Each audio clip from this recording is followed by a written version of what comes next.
as an office professional or even as a manager, your primary role is probably to support, whether it be your manager or whether it is your team in leading them to perform. One of the key things in gaining back time or improving efficiencies is really, in fact, to have a look at yourself. So in other words, turn the finger inwards and say, well, what are some of the things that I can control, okay, that I can make a difference to, so that in effect it really adds to my efficiencies. Now, they're the things that we're talking about in terms of habits and your own behaviours. So it's tough sometimes, but I really recommend that you start there.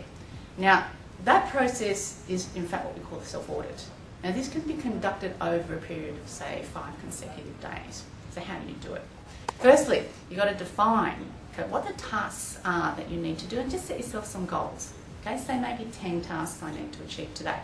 All right. Secondly, once the day finishes, assess your rate of success. All right, and that is, have a look. If I had 10 tasks set, I only managed to do 5. That means you have a 50% success rate. Okay. Then what you need to do is to say to yourself, well, I've only been successful 50% of the time, so now I need to identify what stopped me from achieving the things that I did.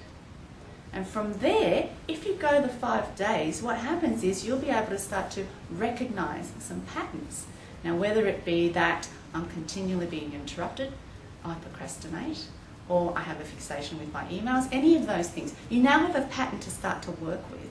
And then you're in a position to then address the problems and start putting a plan in place to change your own habits.